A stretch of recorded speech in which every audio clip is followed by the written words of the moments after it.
ये आवाज जो सुनाई दी है, ये किसकी आवाज है? हम्म। आगे लिखा गया है कि मातम है, आहुजारी है, और साथ ही राखल का जिक्र कर दिया गया है। राखल मेरे अपने जाती ख्याल में एक इस्तारा के तौर पे, एक मिसाल के तौर पे इसका नाम लिया गया है। ये बात अलहदा है कि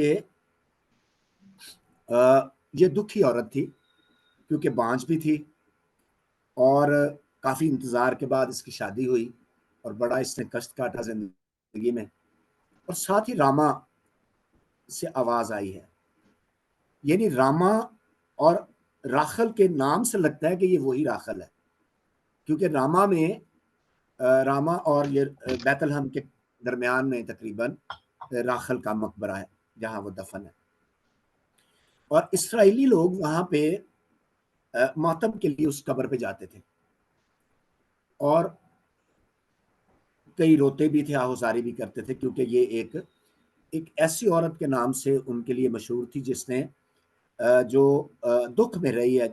क्योंकि जब इसका बिन्यामीन बेटा पैदा होने वाला था तो इसकी डेथ हो गई, और उसकी डेथ से पहले ये इसने उसका नाम सोच लिया हुआ था कि उसका नाम बनूनी रखेगी। बनूनी का जो तर्जमा है वो है, जो मतलब है वो है गम का आशना। यानी ये उस बच्चे को जिसको जन्म दे रही है, उसके लिए ऑलरेडी उसको गम का आशना के तौर पे उसका नाम रखना चाहती है, जिसका मतलब ये हुआ कि वो अपने आप में वो गमजदा थी इस बात के लिए। लेकिन फिर याकूब ने उसका नाम बनियामीन रखा। लेकिन एक बात बड़ी ज़बरदस्त है इस जुमले में, जो इस आयत में लिखी गई है, वो आखिर में है। वो है सीगा जमा, हम्म। यानी तसल्ली नहीं पाती क्योंकि वो नहीं है, यानी बच्चे नहीं हैं।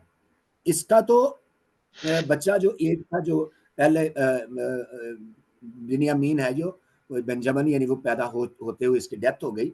लेकिन ये क्या मतलब है कि वो, क्योंकि वो नहीं है। अब ये इसको, इसकी बात जब हम मत्ती अंजील की लेके जाते हैं तो वहां समझ आती है कि वो वे किसके लिए ज़ारो कतारी हो रही है। इस हवाला का मत्ती रसूल की अंजील में कोड किया जाना इस बात की दलील है कि ये एक पेशन गोई है, क्योंकि खुदा अपने काम को प्रोफेटिक मैसेज के बगैर मुकम्मल नहीं करता। गडरिये, मजूसी, सितारा, इन सब का जिक्र पुराने अहदनामा में कहीं ना कहीं मौजूद है। और ये कहना ज़रूरी हो गया है कि नया अहदनामा पुराने अहदनामे की तकमील है। ईद वलादतुल मसीह के मुबारक और खुशी के मौका पर यह दर्द भरी हकीकत हमारी ज़िंदगियों के लिए बहुत अहमियत की हामल है कि हमारी नजात के काम की तकमील में हज़ारों मासूम बच्चों का लहू शामिल है। रामा बैतलहम के करीब वाक़या है। रामा में राखल का मकबरा भी है, जहाँ कदीम इसराइली मातम भी करते थे। तो ये गम और दुख से भरी आवाज़ें इन वालदैन की हैं जो बैतलहम के रिहायशी हैं। और हेरोदिस को ये प्रोफेटिक मैसेज दिया गया था कि यहूदियों का बादशाह बैतलहम में पैदा होगा। आज हज़ारों वालदैन निजात दहिंदा हमारे खुदावंद यीशु मसीह की जगह अपने बच्चों की जानों का नजराना पेश कर रहे हैं। मुबारक है वो वालदैन जिन्होंने हमारी निजात के काम में अपना बेहतरीन हिस्सा डाला। इसराइली कौम यर्मिया के दिनों में अपनी मुकद्दस सरजमीन से दूरी का शिकार हुई, जो एक मुकद्दस माहौल से अलहदगी के मुतरादिफ है। इसलिए अलामती तौर पर यह एक रूहानी मौत थी, ताहम बाद में खुशी की हालत में बहाल हो गए। ऐसी ही सूरत हाल 5 सदियों बाद पेश आई। एक सफाक बादशाह नजात दहिंदा यीशु मसीह को ख़त्म करने की कोशिश में बैतलहम के बच्चों को ज़बह कर देगा। लेकिन खुदा अपने बेटे को मुर्दों की सरजमीन से वापस लाएगा, और इसके नतीजे में नजात दहिंदा के इख्तियार के इख्तियार के आगे सर तस्लीम खम करने वाले तमाम लोगों के लिए अमन का एक अजीम रूहानी मकसद दस्तयाब होगा। राखल के आंसू पोंछ दिए गए और मसीहाई उम्मीद जाहिर हुई। इसी तरह आज भी ऐसा हो सकता है। यस्सु हेरोदीस के खून आलूदा हाथों से बच निकला, और जो लोग इसमें पनाह लेने के लिए उस पर ईमान लाते हैं वो हमेशा की जिंदगी की उम्मीद को गले लगाते हैं।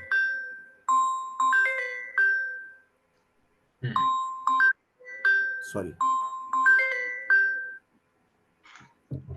ये शायराना पेशन गोई हमारे खुदावंद यीशु मसीह की हमारी दुनिया में आमद और निजात के काम की तकमील है, और इस बात का सबूत है कि दुनिया की सारी ताकतें मिलकर भी खुदावंद के प्रोग्राम की तकमील में रुकावट नहीं बन सकती।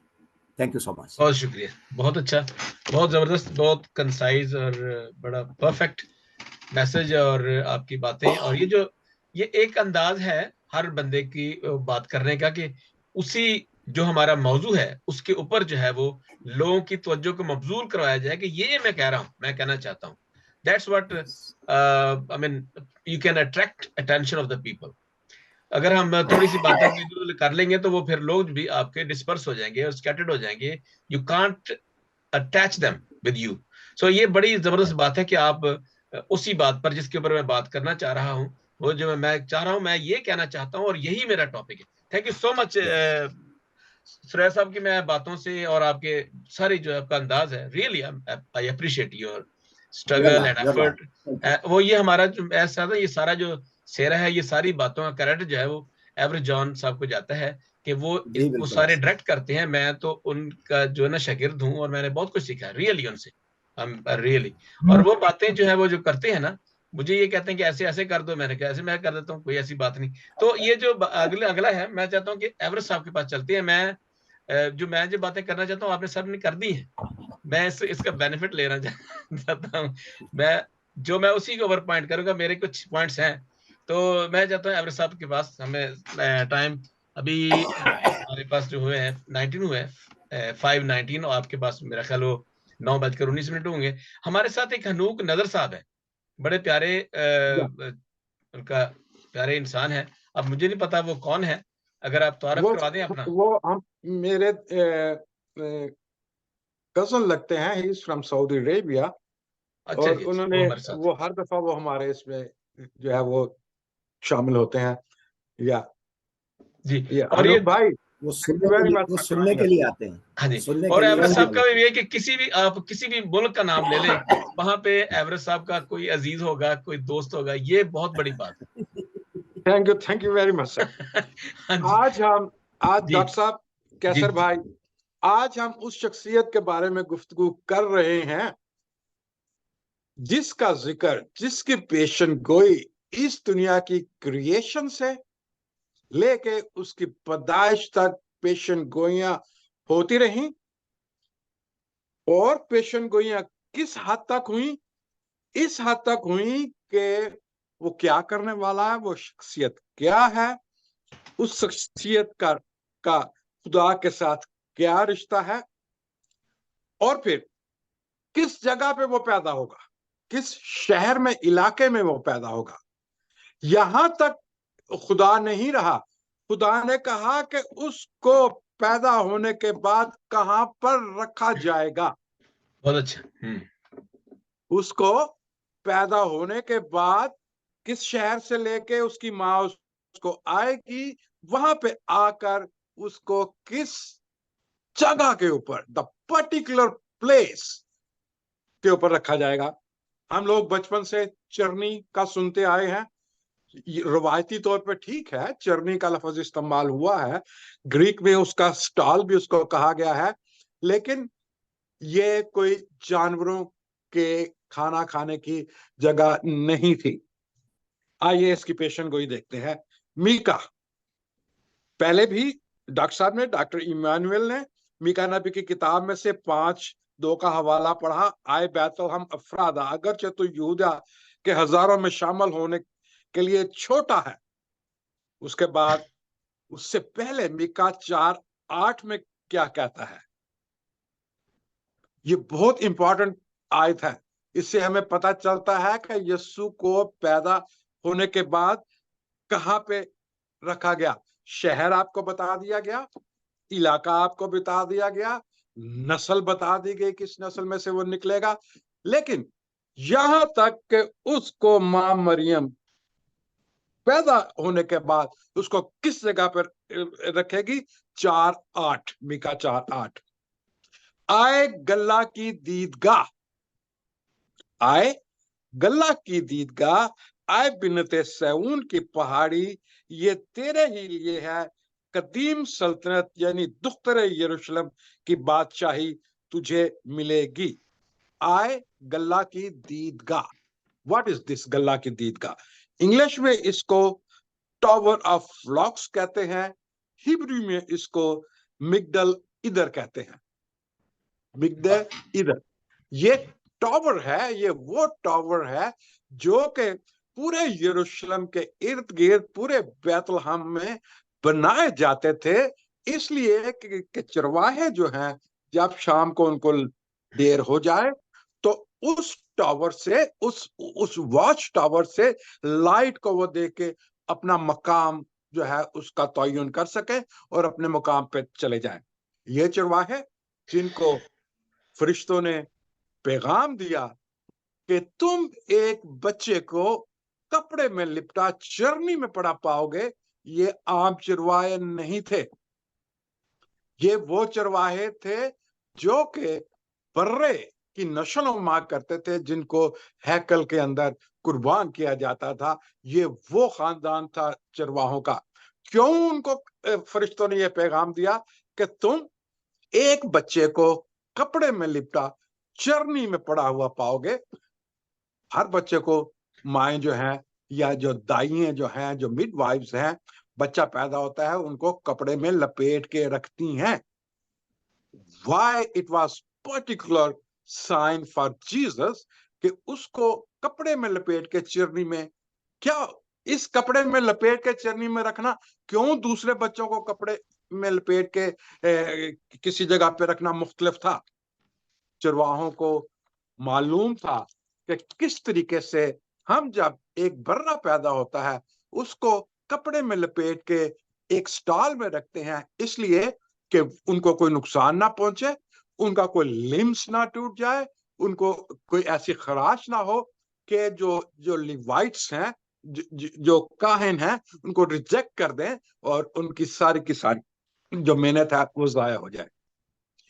ये जो मिगदईद है, मीका नबी के लिए मैं आपको बताऊं, मीका नबी कॉन्टेम्पररी था दूसरे यूसाया का, हिज्जी का, और आखिरी नबी नाम भूल गया, जिक्रिया का, कंटेम्पररी था। और ये उस इलाके में घूमता रहता था, यरूशलेम में इसका आना जाना था। बैतलहम इसके शहर से 15-20 मील के दूर था जिस जगह पे ये रहता था। Mika know all this places, Mika को पता था कि कहां-कहां ये जो वॉच टावर्स हैं, मिगदईद हैं, ये बने हुए हैं और कौन से चरवाहे हैं जो कि इस जगह पे इसका इस्तेमाल करते हैं, रोशनी जलती है। और मीका नबी इन इलाकों को जानता था। मिगदईद का मतलब है ये वो जगह है जहां पे एक तो टावर था, उसके नीचे एक स्टॉल बना हुआ था जिसके अंदर चरवाहे उन बर्रों को जिनको हैकल में कुर्बानी के लिए पेश किया जाना था रखते थे। यीशु वो लैम है जिसको कुर्बानी के लिए पेश किया जाना था, उसको इसी तरीके से रखा गया जिस तरीके से उन लैम्स को कपड़े में लपेट के उस स्टॉल के अंदर रखते हैं। और ये जो चरवाहे जिनका मैंने आपको जिक्र किया कि ये आम चरवाहे नहीं थे, हम बचपन से चरनी का जिक्र सुनते आए हैं और देखते आए हैं कि बच्चों को जानवरों इसके इर्द गिर्द हैं।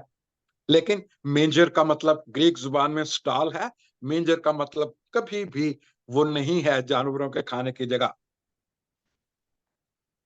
वॉच टावर में, मिगदईद में पैदा हुआ।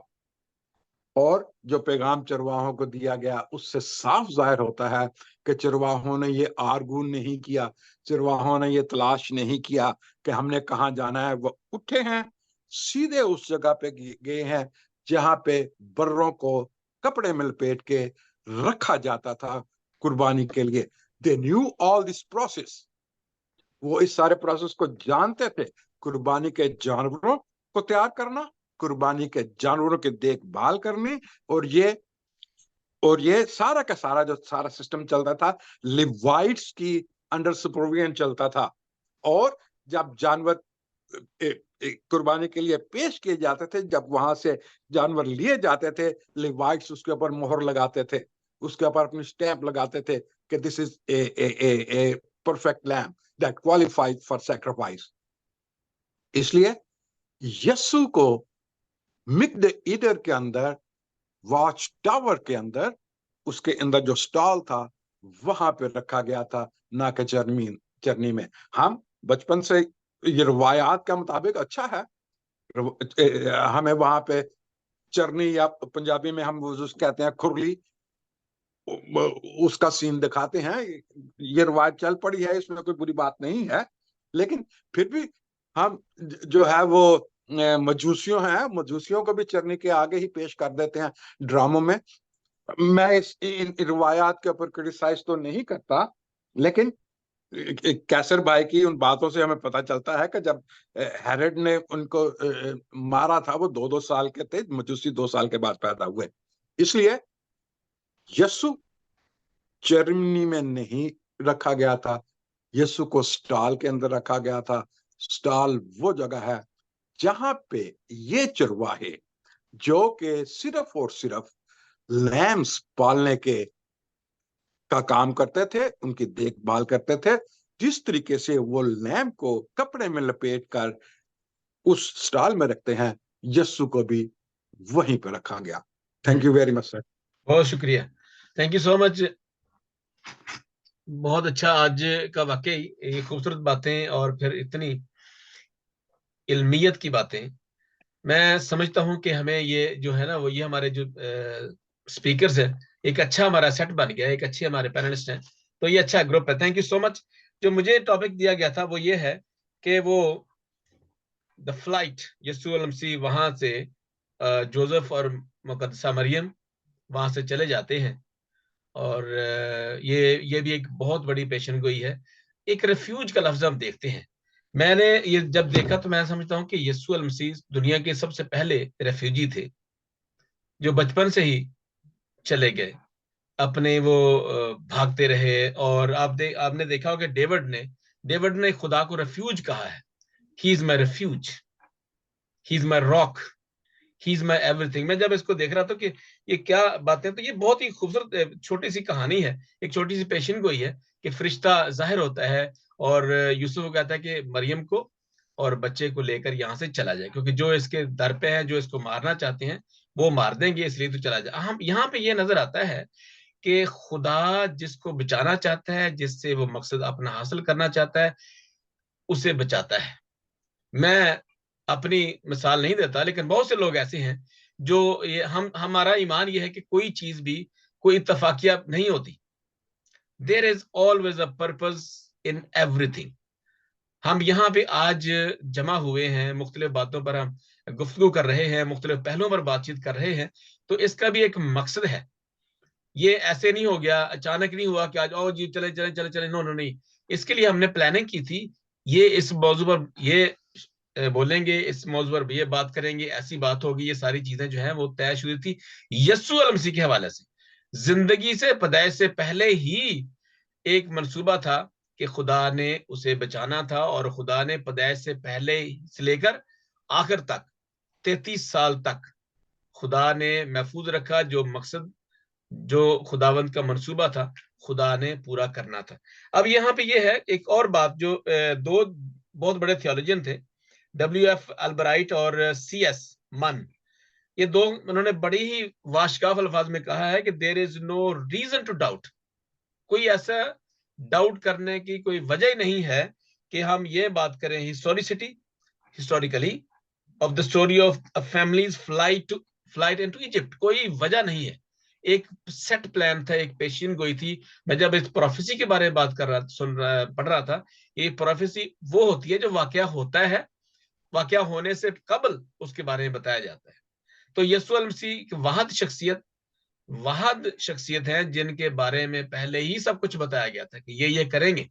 मेरे और आपके बारे में खुदा हमें पहले ही जानता है। हमारा जो फ्यूचर है खुदा का, वो पास्ट होता है, वो माजी होता है। खुदा पहले ही जानता है कि हाँ, इस शख्स ने क्या करना है। मैंने कभी नहीं सोचा था कि मैं इन इतने मुल्कों में जाऊंगा, या चलो मेरे बात छोड़े, कोई भी बंदा जो है किसी की बात कर ले तो कहेगा कि वो जाएगा, ये करेगा, वो करेगा। तो ये हमारा जो है वो जब वाकया हो जाता है, हाँ ये तो खुदा की बात थी, ये तो खुदा का मंसूबा था, तो मैंने तो उसको फॉलो किया है। मैंने उसको फॉलो किया। हमारी जो कॉलिंग होती है, हमारी कोई कॉलिंग नहीं होती, ये मेरी कोई मतलब बात नहीं है, मेरी कोई स्ट्रगल नहीं है। ये खुदा का मंसूबा था कि खुदा ने मुझे 8.5 साल एक कोरियन चर्च में इस्तेमाल करना था, यूज्ड मी। तो मैं कहीं भी भाग नहीं सकता था। इसी हवाले से जब यीशु मसीह से एक इतना बड़ा काम लेना था, खुदा ने, खुदा का कलेमा मुजस्सम होता है, उसको कौन टच कर सकता है उसकी मर्जी के बगैर, खुदा की मर्जी के बगैर। जैसे अभी एवरेज साहब बता रहे थे कि उस स्टॉल में इसलिए रखा गया ताकि वो बर्रा जिसने पूरी दुनिया के गुनाह उठाने हैं, वो बिल्कुल पाक हो, उसकी जिस्म पर कोई नुकसान निशान ना हो, किसी भी किस्म की हार्म ना हो। तो इसलिए मैं समझता हूँ कि ये जो बातें हैं, ये हमें बार बार करने की जरूरत है, और उन लोगों को बताने की जरूरत है कि हमारे लिए खुदा ने इतना बड़ा काम किया कि उसने अपना इकलौता बेटा बख्श दिया। एक ही बेटा, बार बार नहीं आएगा, एक ही बेटा, और एक ही दफा। ये मुकम्मल निजात का मंसूबा, निजात का प्लान, निजात का तरीका क्या है? वही एक है जो राह है, वही हक है, और वही सच है, और वही रास्ता है।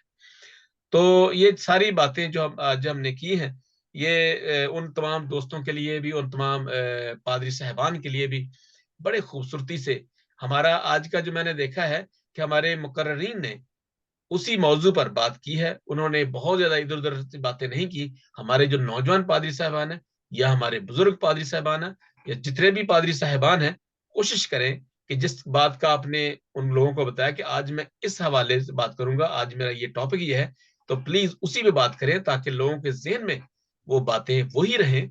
आज पादरी साहब ने ये कहा था, सॉरी टू से अभी लाइव नहीं है, मैं ये बताना चाहता हूँ, एक पादरी साहब थे, तो अक्सर उनका एक ही टॉपिक था, जिसके पास बेटा है उसके पास जिंदगी है।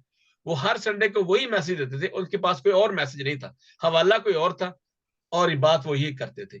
इसलिए कि जो आगे बैठे होते हैं उनमें कुछ पढ़े लिखे भी होते हैं जो समझते भी हैं कि ये पादरी साहब ने पिछले दफा यही गल की थी, छोड़ यही गल कर रहे हैं, एक ही गल है, हवाला कुछ और है, पढ़ कुछ और है, दसन कुछ और है। इसलिए बात का था, हम अपनी बातों से बताना ये चाहते हैं कि आज जैसे मैंने ये बताया कि मिस्र को भाग जाना, जब वो रवाना हो गए, देखो खुदावंद का फरिश्ता, खुदा का फरिश्ता हर वक्त खुदा उनके साथ साथ रहा, यीशु मसीह के साथ साथ रहा, जोसेफ के साथ रहा, यूसुफ के साथ, और मुकद्दसा मरियम, इन तीनों शख्सियात को खुदावंद के फरिश्ते संभालते रहे, क्योंकि खुदा ने उनसे एक बहुत बड़ा काम लेना था। That was the wonderful plan of God. Thank you so much once again, बहुत शुक्रिया। आप अपने कोई कमेंट्स देना चाहते हैं तो मैं चाहता हूं कि अभी भट्टी साहब से हम थोड़ा सा 1-2 मिनट के लिए अपने कमेंट और अपना जो है ना वो अनम्यूट कर लें।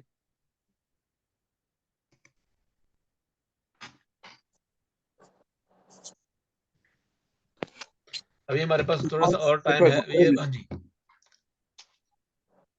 Sir, it was a privilege. ये बहुत बड़ा इस्तेहकाक है कि आज हम सब ने और मैंने जाती तौर पर बहुत कुछ जो है वो सीखा है। मैं इसीलिए ये बात करता हूँ कि खुदावंद यीशु मसीह को जब भी यूहन्ना बपतिस्मा देने वाले ने कहा ना कि ये है वो बर्रा जो जहान के गुनाह उठा ले जाता है, और बैतलहम में जर्नी में या वो स्टॉल जो बुजुर्ग भाई ने बताया है उसके ऊपर रखा, तो that was the real meaning कि जो कुछ खुदावंद के साथ क्या कहना चाहिए, उसकी सारी जिंदगी और मिनिस्ट्री जो है उसको पहले से ही बयान कर दिया गया है। सच अ ब्यूटीफुल। ये जब आप इनकी कड़ियां मिलाए ना पेशन गोइयों की, तो हूबहू बिल्कुल वैसे ही, किस हाँ तरह जी लोग कहते हैं कि जी बैतलहम वो इसराइल का हिस्सा नहीं है और ये है और वो है और समथिंग लाइक दैट। आज जिस तरह की बातें हो रही हैं, जी जी जी, अगर आप बाइबल को पढ़ते हो तो जरूर आप जान सकते। Thank you so much thank जी। यू वेरी कैसर मच, साहब कोई thank you comments very please? Much कलमकार। मैं तो वैसे अपनी बात करने से पहले भी अपना ये जो अप्रिसिएशन और ये जो हमें हमें जो कुछ मिल रहा है उसके बारे में कह चुका हूँ, लेकिन मैरी क्रिसमस कर दें सबको मैं दोस्तों समझता ताकि हूँ कि मेरी क्या आप इस काम को जो आप कर रहे हैं ना, इस जैसा और कोई काम नहीं होगा जो लोगों को सिखाने के लिए और आगे बढ़ाने के लिए हो सकता है। Thank you so much. Thank you so much ji. Doctor साहब, डॉक्टर मिल्टन मुमताज साहब। जी थैंक यू वेरी मच। एक तो आप सबको और देखने वालों को हैप्पी क्रिसमस मेरी तरफ से। और whatever you are doing it's great job. और मोर ओवर ये है कि यीशु की बातें, इतनी बातें हैं जो मैं कहता हूँ कि बयान करना बहुत जरूरी है। दुनिया अभी तक यीशु की जो उसकी कुदरत और उसका इख्तियार है, अभी तक भी दुनिया उससे वाकिफ नहीं है। You are doing a great job. God bless you. खुदावंद आपके साथ है। Thank you so much ji. Doctor Farah Shahid साहबा ji. I think she left. नहीं, फराह है हमारे साथ, डॉक्टर फराह है। She left It but she was came really, again. it was really amazing and wonderful conference, and I really enjoyed. And what I can say is I learned lot of things today, and I feel myself and I am feeling proud of it to join this conference and this Kalamkar International Group. And thank you, Dr. Bashir, and thank you, Everest John, for giving me this opportunity. And at the end, I would like to say Merry Christmas to all of you. Thank you and God bless you all. और हम आखिर में एक दफा सारे कहेंगे merry Christmas Merry कलमकार Christmas. International. Merry Christmas. Merry Christmas. Merry Merry Christmas. Christmas.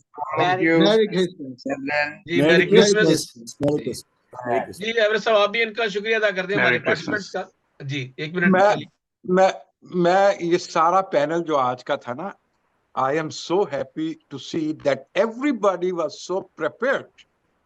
Yeah. Topic के ऊपर गुफ्तगू हुई, फ्रूटफुल गुफ्तगू हुई, कलाम में से गुफ्तगू हुई, और सबसे ज्यादा बढ़ के कि सबने इसके ऊपर मेहनत की, तहकीक की, रिसर्च की, वेल स्क्रिप्टेड, और हमने बहुत सी नई चीजें सीखी।